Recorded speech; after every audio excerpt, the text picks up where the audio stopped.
Sa akin pong pagsisimula, ay napansin ko na sa panahong ito, ay madalas ng buhay ng maraming tao ngayon ay halos nakatuon na sa mga bagay, ang kanilang paningin ay nakatuon na sa mga pagpapala na kanilang nararanasan o pagpapala na gusto nilang maranasan. Tama po ba? No? So, kumbaga sa panahon ngayon ay tayo marami ang mga nagiging materialistic, no? Gustong makamit ang mga bagay na gusto nila sa buhay. Wala namang masama na tayo po ay maghangad. Tama ba? Walang masama na tayo ay mangarap, magkaroon ng mga bagay na magaganda sa buhay natin. Pero mahalaga na mas pagtuunan natin ng buong buhay natin ay yung nagbibigay ng pagpapala, hindi yung mga pagpapala na atin pong nararanasan. Amen po ba? So in this morning, I would like to share with you na sinasabi dito, Jesus is our source. No? Sino dito naniniwala na si Jesus ang pinaka-source ng lahat ng bagay sa buhay natin? Amen. Thank you, Ate Letty. And we need to identify Him as being our source of our blessing. Kaya nga po, ang aking pong pinamagatan ng mensahe ngayong umaga ay sabay-sabay po nating basahin. Sana all. Sana all. Ano po ba yung sana all? Sana all is an expression you say if you want something another person has. So kapag ang isang tao ay nagkaroon ng pagpapala, dinidesire mo rin, magkaroon ka din. Tama ba? Tama po ba? Kapag may nakikita tayo isang taong nagtatagumpay, gusto rin natin magtagumpay tayo. Amen. Sinasabi natin, sana all. Diba? Halos, na yan very, sa gas-gas na ang mga word na yan. Every time na may mga nakikita tayo, mga kapatiran, o mga kakilala, mga kaibigan na tumanggap ng blessing, sinasabi natin, sana all. Maybe, sabi nga, in some it is a joke. Hello? Tama ba? No? Biruan lang yan minsan, no? Sa magkakaibigan. But in reality, church, we also want to receive blessing. Yun po yung katotohanan. Na gusto talaga natin, sinasabi lang natin, it is a joke, pero sa katotohanan, deep in our heart, gusto din natin magkaroon. Amen po ba? Example. Oh, kapatid, ang ganda ng bago mong cellphone. iPhone 15. Bago. Sabay-sabay tayo. Sana all. Oh! Meron kang bagong jewa. Sana all. O, parang hindi nagsasalita si Lawrence at saka si Clean.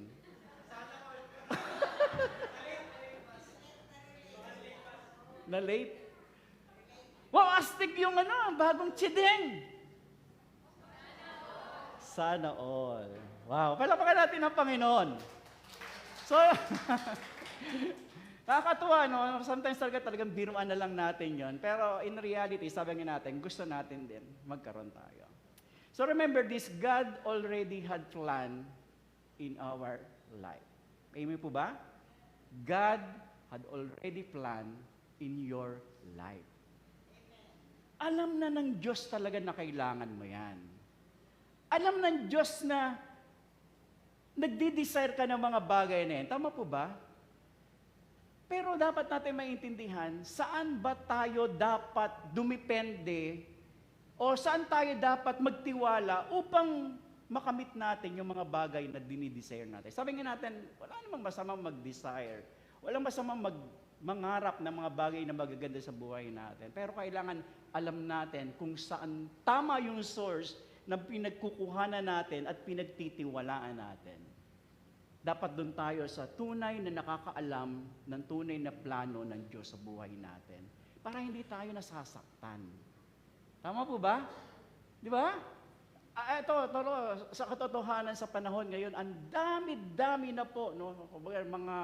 Especially sa mga young people, sa generation na ito, suicidal.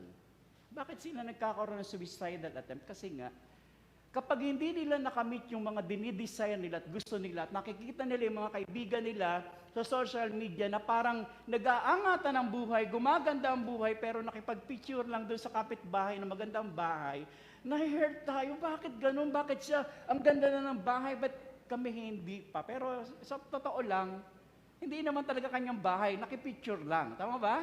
No, JR, ginagawa mo ba yon? Oo, totoo yun. Kaya sa totoo lang, ang hirap talaga ng panahon ngayon, marami talagang nasasaktan kapag dahil nakikita nila yung success ng tao doon sa larawan na kanilang nakikita, but in reality, wala pong katotohanan. Pero hindi naman lahat. Hindi naman lahat, di ba? Meron naman talagang totoong pinagpapala ng ating Panginoon.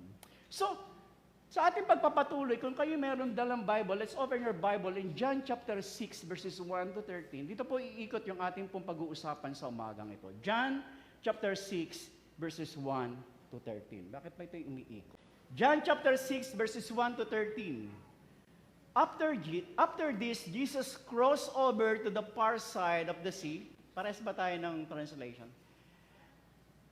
The side of the Galilee and also known as the Sea of Tiberias, a huge crowd kept following him wherever he went because they saw what? Ano nakikita nila? Bakit sila sumusunod kay Jesus Christ?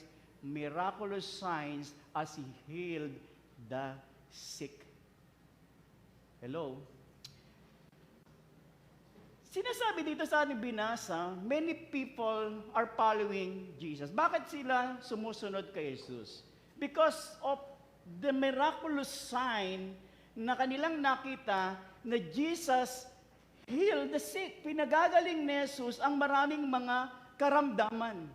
So maybe their reaction noong time na yon, sabi nila, sana all. Kaya nga maybe they desire also na ma-experience nila yung kagalingan na nila mismo or ng kanilang mga kamag-anak o na kanilang mahal sa buhay. Parang ganun. No? Parang ganun lang yung nangyayari sa story.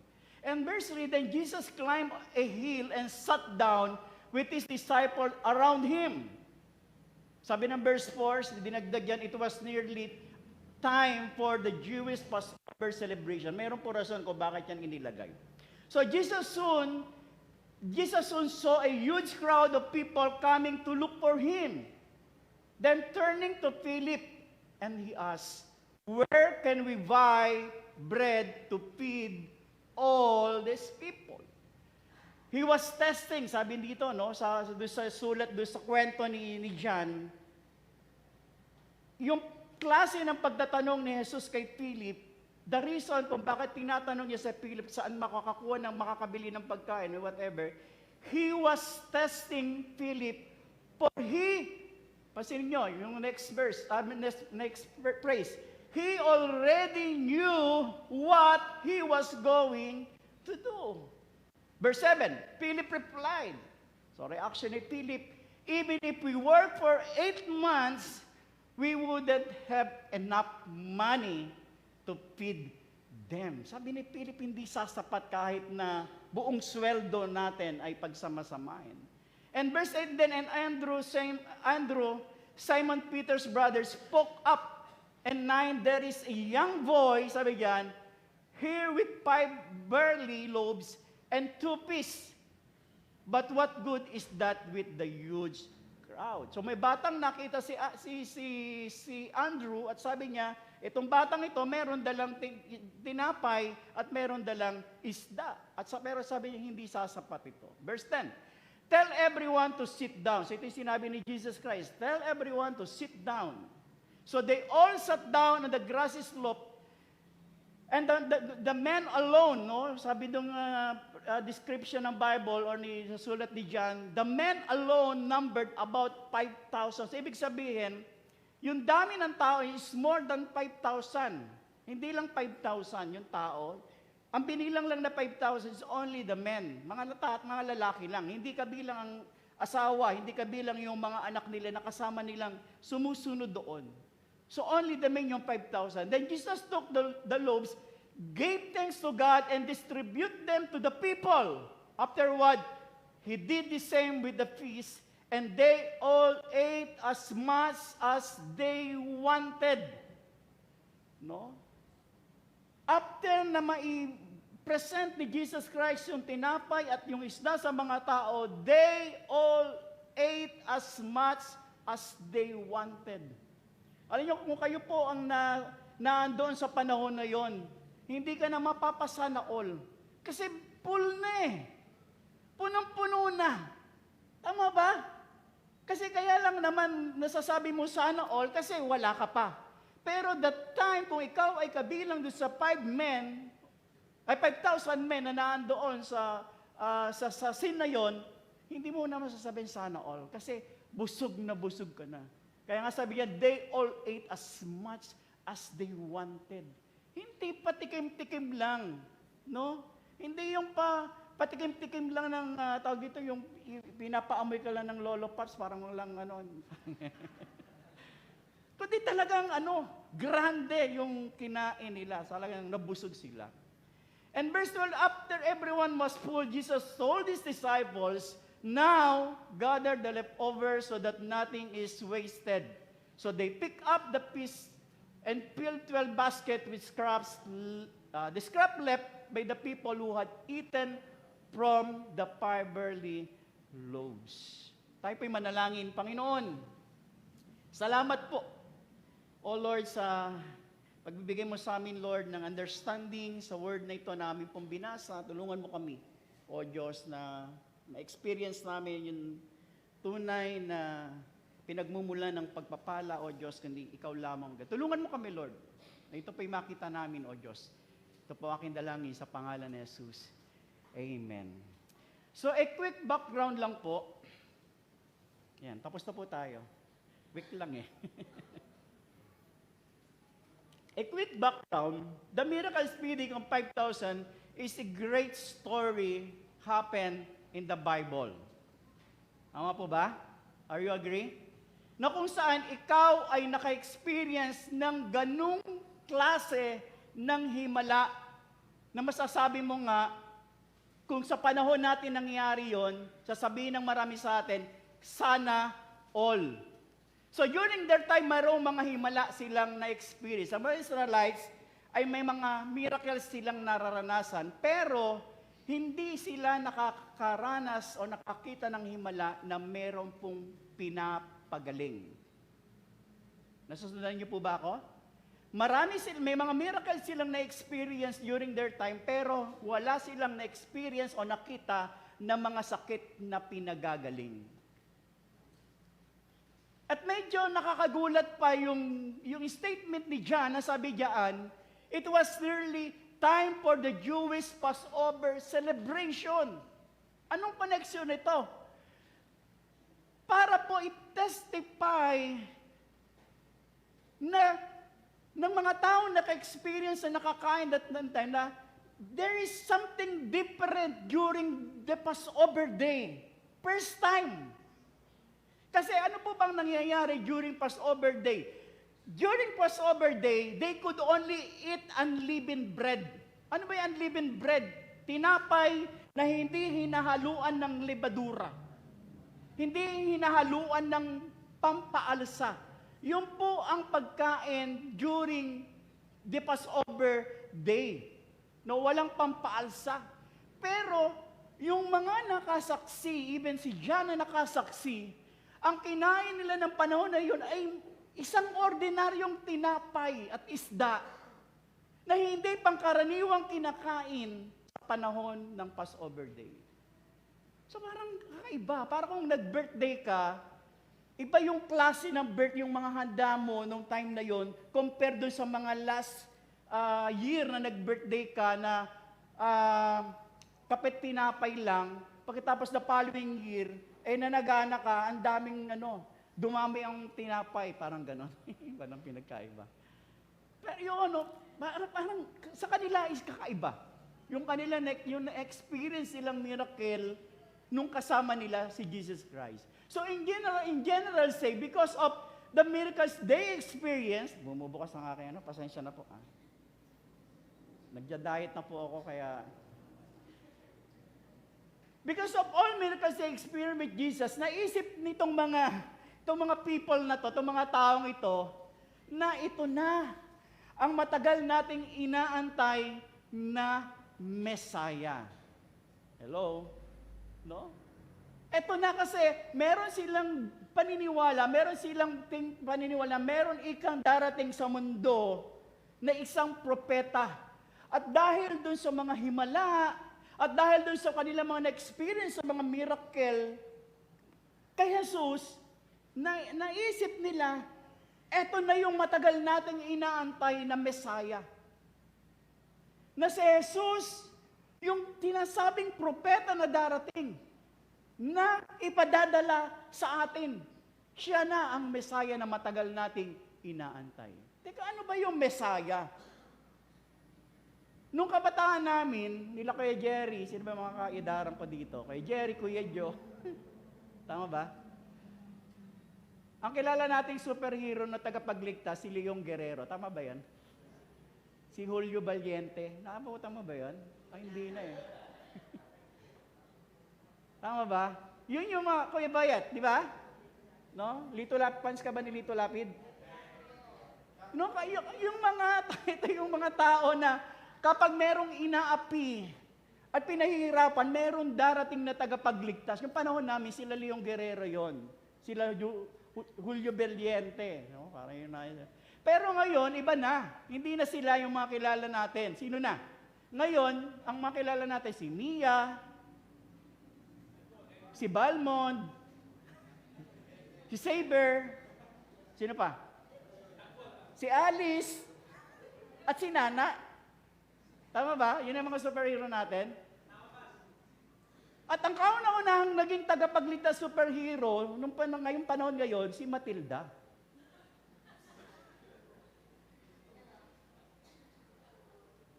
Ay, si Laila pala. Not Matilda. So, yun yung trending ng mga superhero. Yan, sila Matilda. Ay, hindi nakaka-get yung iba eh. Ayaw nyo kasi ano ba yan, Pastor, pinag-uusapan natin? Yan ba yung ML? Mobile Legend? Hindi. Morning libangan lang yan ng mga kabataan. Morning libangan. Di ba, pag gising pa lang ng umaga, talaga grabe, no? So, parang hindi kayo nakaka-relate. Hindi ba kayo nagmo-morning libangan? Ha? Dito, hindi ba kayo nakaka-relate doon? Ayan, marami dito. Yan. So, sino superhero nyo? Si Nana? So, yun yung perception ng mga tao at that time sa Messiah. The Messiah was a man to lead the country into rebellion against Rome. Kasi nga, masyado po silang, that time ay under po sila ng authority ng Rome. No, wala silang kalayaan, wala silang sariling kalayaan. Wala silang sariling Republika ng Pilipinas, parang gano'n, no? So, under sila ng Rome, and nagde-decide sila one time sang araw, meron darating na tagapagligtas, and that is the Messiah, na siya yung maglilid sa country into rebellion against the Rome, and set himself as a king in Jerusalem. Wow. So, hindi bago yun sa kanila. Matagal na nilang inaasam at dinidesire yun. Pero alam natin, sa katotohanan, wala pong ganong plano si Jesus. Tama ba? Pinalalala lang ng mga marites ng panahon na yon, na ito ikang darating na propeta, isang Messiah, na maglilid sa atin para sa kalayaan. Pero ang totoong plano ni Jesus, alam niyo po ba, is not to conquer the Rome, i-conquer ang Rome, i-conquer ang Rome by his own military force, but by the gospel. Yung mabuting balita na hanggang ngayon ating pong nababasa at napapakinggan, yan po ang totoong nais plano ng Panginoon. Hindi po military forces bumuo ng kudita, labanan ang pamahalaan na nakakasakop sa kanila that time. Hindi po yun. So, ano pong gusto kong maintindihan natin sa umagang ito? Every believer should know how to connect to the real source. Dapat po tayo bilang mga Kristiyano, mananampalataya, alam natin kung saan tayo dapat kukonekta.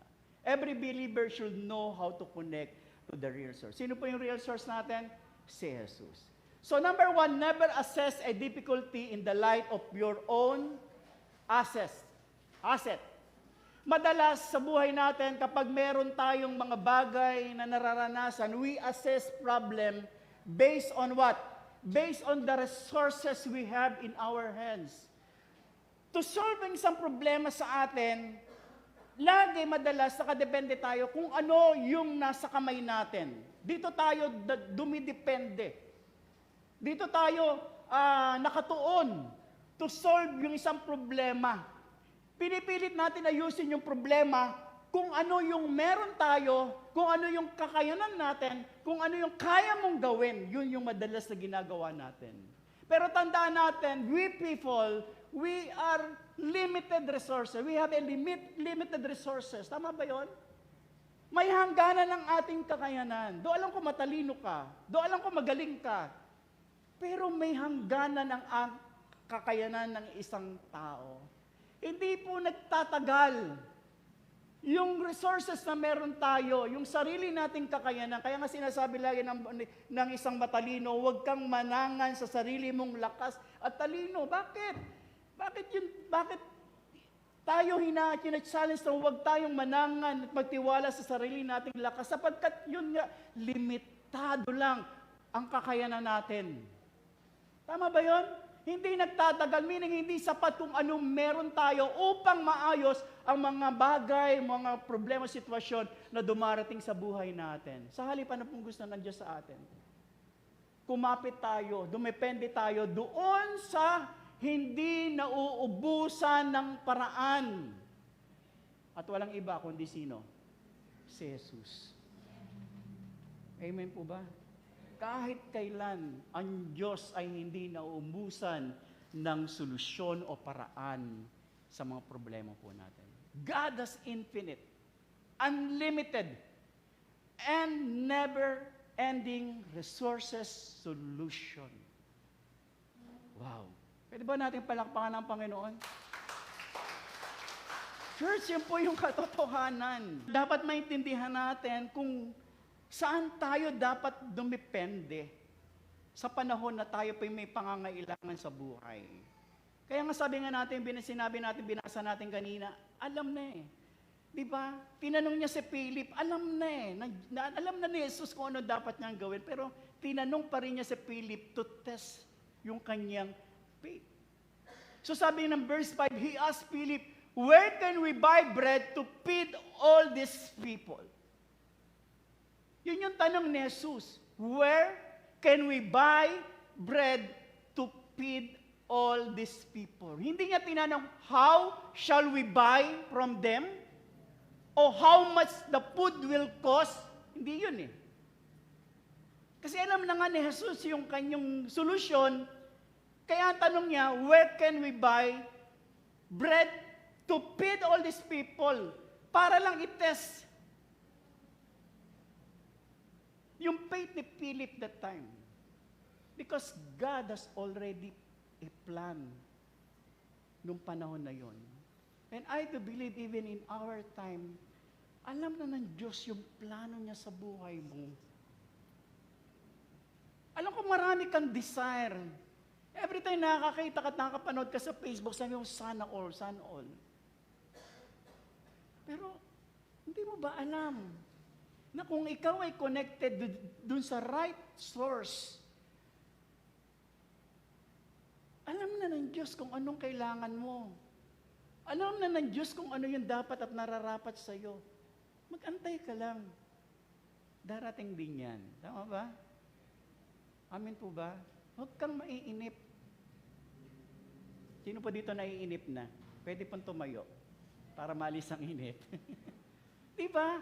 Sometimes sa buhay na inip na Lord, parang ang tagal. Pero kung tayo'y magre-rely dun sa source, sa tamang source, walang iba kundi si Jesus. Alam natin, Lord, ito lang ako. Mag-stay lang ako, alam ko, ibibigay mo to. Amen? Amen po ba? Amen. Ang sarap ng amen. So talagang dami niyong mga kailangan sa buhay. So ano naging tugon ni Philip at ni Andres sa ating Panginoon? Typically, ang sagot ng dalawa, pareho silang nakatingin saan? Doon sa sitwasyon. Tama ba? Pareho silang nakatingin doon sa bilang, doon sa numbers, kung gaano kadami. Kasi nga, tumingin sila, binilang nila. Siguro nag-count sila from 1 to 5,000. Di ba? Parang ginagawa ni Ate Susie, every time na pumapasok tayo, binibilang, Pastor, ano na po tayo? Konti na lang po. Tatakbo na tayo, parang gano'n. Nagbibilang siya. Parang sinasabi ni Susie, Pastor, tutuloy pa ba yung gawain? Wala pa sila. Sige, tuloy kahit wala. Parang gano'n, So yun yung tinitest yung faith ni Philip at ni Andres. Pero nakatingin sila doon sa numbers. Sabi nila, hindi po pwede. Imposible na mapakain namin itong ganitong karaming tao. Kaya sabi na verse 7, even if we work for 8 months na pagtatrabaho at sweldo, sabi niya, hindi makasasapat para saan? Para makakuha ng pera na pambili ng pagkain para sa kanila. And then in verse 8, si Andres naman, nagdala naman ng bata na merong dalang tinapay at dalang isda. Yun lang yung may baon, maybe. Kasi kung meron pang ibang may baon, hindi lang yung bata, siguro magtutulong-tulong sila. I-gather nila yung meron sila. Pero nakapokus yung kwento dun sa bata na nagdala ng tinapay, na may dalang tinapay at dalang isda. Pero hindi pa rin sapat eh. Sabi nila, but what good is that with this huge crowd? Hindi pa rin sasapat. Kulang pa rin itong tinapay at isda na meron dala ang bata. So, nakumpara ng dalawa, nag-collaborate sila ng kanilang thinking para naisip nila, hindi talaga po pwede. Sa dami ng tao, para mapakain itong mga taong ito sa pamagitan ng tinapay na ito, pagkatapos kahit na may pagsamasamahin pa natin ng sweldo sa loob ng 8 buong sweldo, hindi pa rin sasapat at hindi masosolve ang problema natin. Minsan mga kapatid, mga magulang, sa buhay natin, tinitingnan natin sa ganitong paraan natin, tinitingnan ng ating mga problema. Hello? Amen po ba? Do you agree? Madalas sa buhay natin, ganito natin tinitingnan ang problema. Ang ating paningin ay parating nakatuon doon saan? Hindi doon sa magagawa ng Diyos, kundi kung ano yung magagawa ng kapitbahay mo, o kung ano yung magagawa ni Aling Bombay and so on. Hindi talaga sa Diyos. Kaya nga, at the end of the day, we found out, wala tayong makitang solusyon, or kung may solusyon man, hindi siya talaga forever, hindi siya pang matagalang solusyon, kundi pantakip lang. At madalas ganun ang ginagawa natin. Tinatakpan lang natin yung problema sa isang maliit na solusyon. Hindi pang matagalan. Compare kung doon tayo magtitiwala sa Diyos, doon sa real source, sa tunay na source, huwag ka. Talagang mapapasana all ka. Amen po ba? So let's go back. Paano ba tinaya ni Philip yung problema? So, he used calculation. Binilang niya, nagbilang sila. No? Kahit tayo, magbilang tayo sa kamay. Ako, nahihirapan talaga ako magbilang. No? Kahit 5 lang yung daliri ko, pag nagmat kami ng aking anak, sablay pa rin. No? Kasi hindi ako magaling sa mathematics. Kaya nga nagpastor tayo kasi hindi tayo ganun kahusay magbilang. Laging sablay.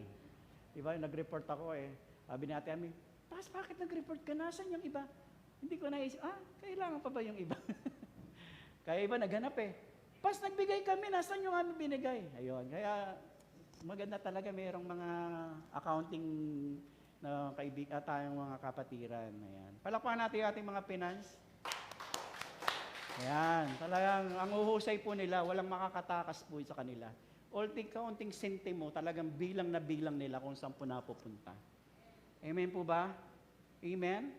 Ayan. So ano po? Ang sumunod na nangyayari. Sinabi ni Philip, 8 months' wages will not buy enough bread for each one para makakain, sabi niya. So nakita ni Philip at ni Andres, yung laki ng problema. Hindi nila nakita nakasama nila yung nagbibigay ng solusyon sa problema. Amen? Kaya sabi, saan tayo kukuha ng halaga para mapakain natin itong 5,000 taong ito? Kahit na 8 buwan tayo magkumayod sa paghahanap buhay, hindi sasapat para mapakain natin ang mga taong ito. So hindi nila nakita yun, kasama nila yung tunay na nagbibigay ng solusyon ng panahon na yun. So he didn't realize the one who asking him is the one who can make all things possible. Amen po ba? He didn't realize the one who asking him that kind of questions was the one who can make all things possible. Amen? Wala bang mga kamay?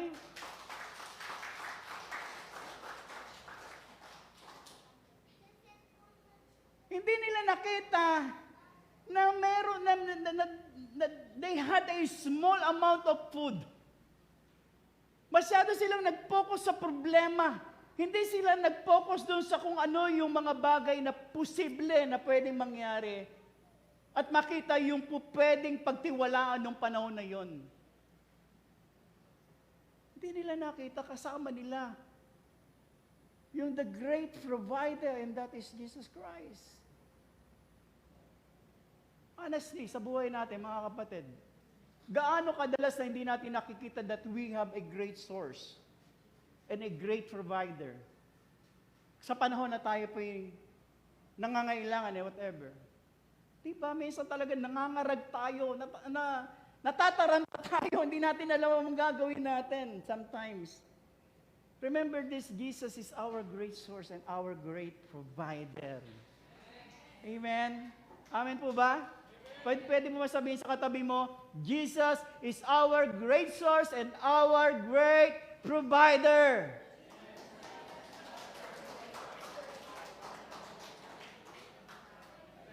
Ang kailangan lang po natin, kumonekta tayo kay Jesus. Amen? Connect lang tayo doon sa tunay na source. Could you imagine, bago tinanong ni Jesus, si Philip, Jesus already had a plan. Meron na pang nakahandang plano. Bago ka pa nagsasana all, meron ng plano ang Diyos sa'yo. Di ba? Bago mo pa naisip yung Lord, sana all, alam na ni Lord yan. Maniwala ka. Amen? Tinitas lang ni Lord yung faith natin sa Kanya. At ganun po ang Diyos magtrato sa atin. Sometimes talaga tinitas niya yung faith natin. Pero kapag tayo naging faithful doon sa mga testing na binibigay ni Lord, makikita mo, magugulat ka na lang. Pangalawa po, Jesus will only transform what we transferred to Him. What the boy transferred to Jesus was that ito po'y tinransform ni Jesus Christ. Tama po ba? Yung ibinigay ng bata na tinapay at isda, ang ginawa ni Jesus, pinadami. Amen po ba? So nakita natin yung miracle, nag-start. Hindi doon sa hawak-hawak ng bata yung tinapay at isda. Walang nangyayaring miracle hanggat hawak ng bata ang tinapay at isda. Hanggat nasa kamay mo pa, hanggat nasa kamay pa ng bata, yung tinapay at isda, walang mangyayaring milagro. Pero nung ito'y inabot ng bata kay Jesus, dito nagsimulang gumawa ng himala si Jesus. At napakain ang 5,000 lalaki. Ito po ang gusto ko natin tandaan, mga magulang at kapatid, my brother and sister, hindi po nakadepende sa dami o laki yung ibinibigay mo sa Diyos.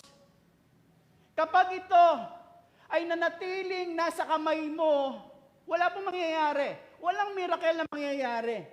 Kahit anong gawin mo, kahit kaunti man yan o madami man yan, Kapag hanggat nasa kamay mo, walang mangyayaring milagro. Amen? Pero kapag ito ay ibinigay mo kay Jesus, doon magsisimulang gumawa ng himala ang Diyos sa buhay mo. Pasin niyo, bakit maliit ang pinag-uusapan? But small amount? But hindi big amount? Kasi hindi magiging kapanipaniwala kapag hindi nag-umpisa sa maliit. Pero sabi niya natin, hindi pinag-usapan dito yung liit o laki. Pero hanggat nasa kamay mo, walang mangyayari. Pero pag ipinigay mo sa Diyos, makikita mo ang himala ng Panginoon. Amen? Naalala niyo ba yung kwento ng babaeng balo sa Sipanya? Si Rapta, amen?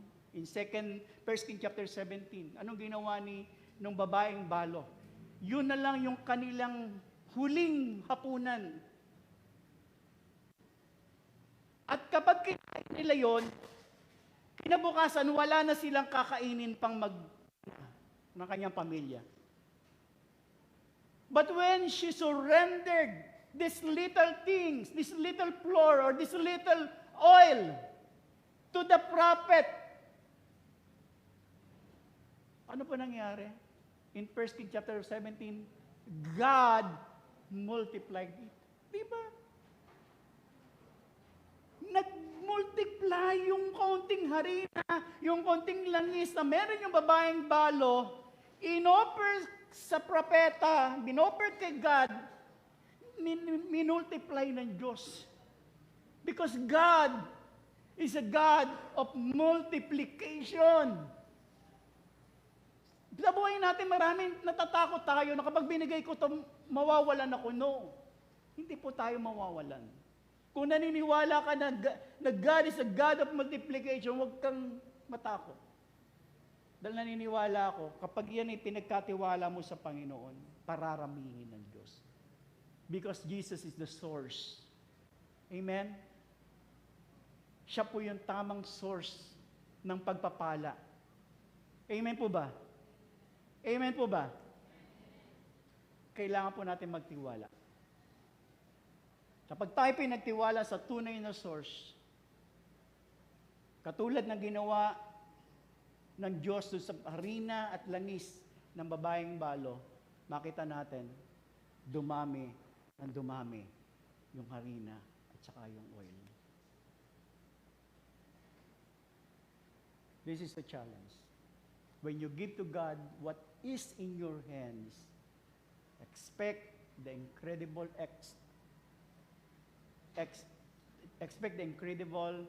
expect the miraculous in your life. Amen po? Sana all. Amen? Sana all. Matutunan natin kumapit at magtiwala saan? Sa tunay na source o pinagmumulan ng tunay na pag